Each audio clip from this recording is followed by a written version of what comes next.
Hello everyone, welcome back to the Wilderness Off-Road channel. Now today I'm going to be talking about an easy solution to save the battery power in your vehicle. I see a lot of comments on Facebook pages asking or telling people that their car had died and what to do when you're out camping, tailgating, or just in general have the tailgate open for longer periods of time. And the simple solution is a cheap carabiner. I'll show you this in a minute, but you're going to want to get a carabiner that's about similar size to the latch in the back. These can be found very cheaply. A lot of companies give these away as well, or are included in other products that you might purchase. So I'm sure you might have one laying around, and if not, they're very cheap.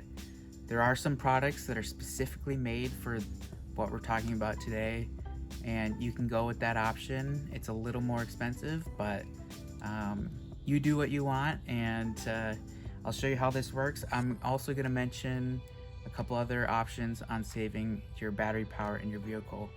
And so let's just hop right into it. If this video is helpful, please give it a like and comment below any other questions you might have or solutions. So let's just hop right into it. Alright, so before I talk about the carabiner trick, I'm going to mention a couple other things first for saving battery power.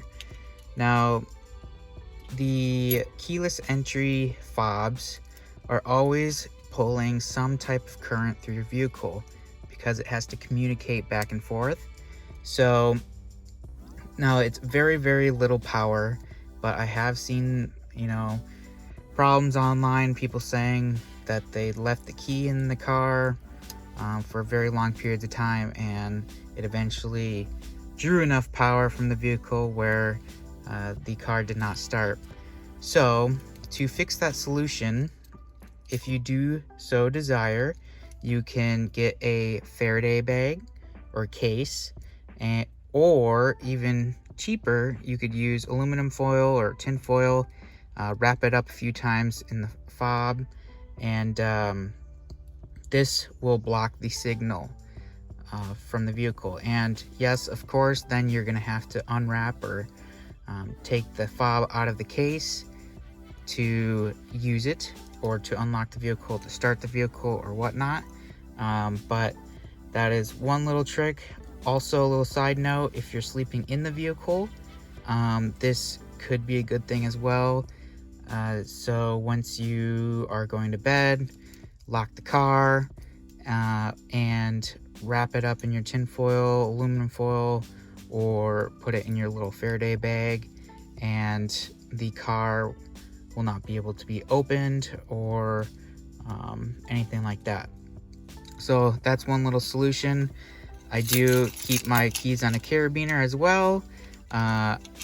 This carabiner though does not fit in the latch, but anyways, that doesn't matter. I have a separate latch, but if you find a carabiner that does fit in the latch that you want to use on your keys, this is also a really good solution to not losing your keys while out camping or tailgating or whatnot, whatever you're doing.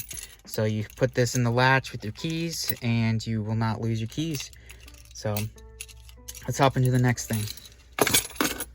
All right, so secondly, your vehicle will have the cabin lights.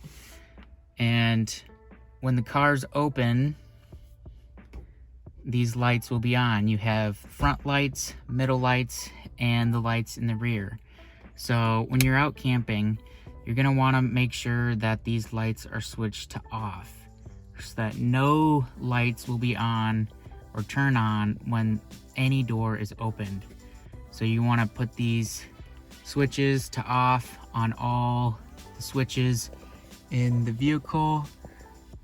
There's the middle row, and the back one is back there. So some vehicles will have 3 options, which the middle one does back there, but this front one doesn't. So it's just off or on for the door options. So if it's 3 options, it's either on, door, or off. And so you just want that all the way to off. And of course, when that's off, doors are open, you can still use these lights if you need to, whenever it's, you know, super dark or whenever you need to see something. So anyways, that keeps all the lights off and no power being drawn from the vehicle. So let's get to this hatch solution and I'll show you how it works. All right guys, I just wanted to show you the screen on the dash. This is the light, or just the entire lit up screen that does not shut off when your tailgate is open. So this is what draws the battery all the way down to dead, and causes the problem of not being able to start your vehicle when you're out camping, tailgating, or just keeping your tailgate open for longer periods of time. This will continue to draw power, so using this carabiner will turn off the screen totally and save that power from being drawn. So I'll show you how the carabiner trick works now, and once that is in, the screen turns off. Alright, so you've gotten to your campsite or wherever you're going, and you're gonna lift the tailgate up. And so this carabiner is gonna be going right into that latch. But first, I just wanna show you, like I mentioned before, I think, you're gonna want a carabiner that is similar size to this metal latch as well. You don't want anything bigger than this, or you can go a little smaller. I'm sure that'd be just fine, but anything bigger might cause some problems. But simply, once your tailgate is open, you take this, you'll hear it in a second. You just push it up till it clicks, and the vehicle does its thing where it's kind of locks down, and then your front screen turns off.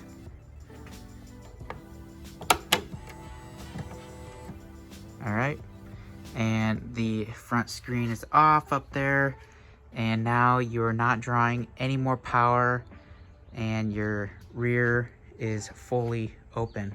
So now, taking this out, it's not very difficult, but I have my own little process that I want to share, just to maybe save your vehicle from, you know, potentially having any problems in the future. I just feel like this is probably the right thing to do, or the safer thing to do.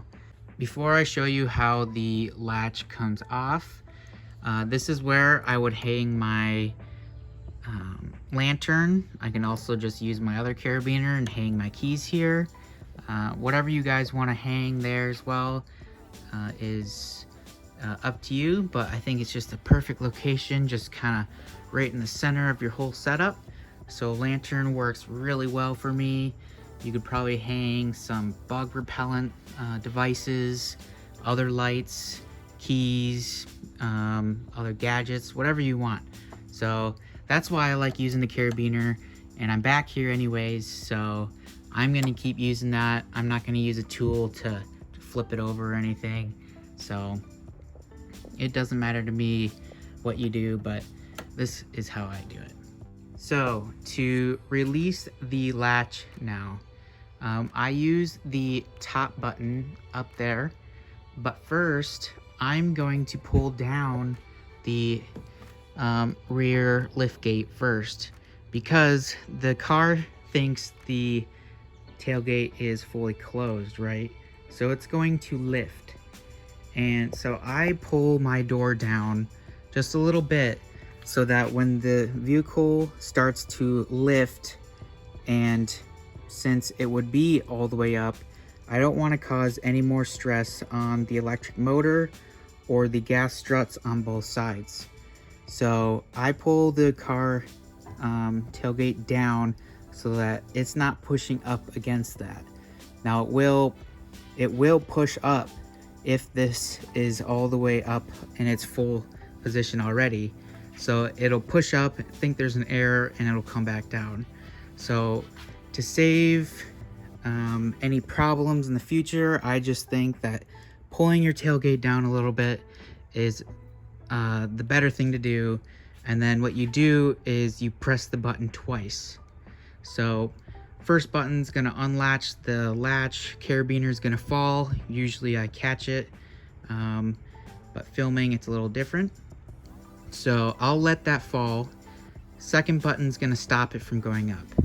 So, and this all happens just kind of all simultaneously. So click, click, and then the tailgate starts to come back down. Okay, so I'll show you that right here. Here's the button. We're gonna do press, press. 1, 2. And now the tailgate continues to come down. And I just keep pressing the bottom button here. It usually takes a couple times, which is just fine with me. And there you go. Car is completely shut. No problems. The electric motor on the side and the gas struts are just fine. Press that and it just continues to act normal again. Alright guys, that's the carabiner trick for your Subaru or whatever vehicle you have that has a power tailgate and keeps the light on your dash on. This is a very easy and cheap solution, and I think a lot of people are learning about it, and a lot of people still need to learn about it, so spread the word. It's very easy. And I also do want to mention though, having a spare set of jumper cables or a jumper pack in your vehicle is also a really good idea. A jumper pack is very good, especially if you're out alone. You know, if your battery dies and you're stranded, that little battery you're carrying around somewhere stuffed in your vehicle, I mean, you have space, trust me. If you put it in there and forget about it, that's fine. And you know, you'll find it later when you need it, because you'll be like, what? I put this in here. So you'll be looking for that, I'm sure. But and you'll be so happy that you had it in your vehicle. So a jumper pack is always a good idea, and you know, it could also save a lot of money too, especially if you're having to call a roadside assistance in to just jump your vehicle. That could save you a lot of time and money. So anyways, thank you guys for watching, and if this helped you, please give it a thumbs up and comment below on what you thought. And if you have any other solutions, I would love to hear them. And I'll see you guys in the next video.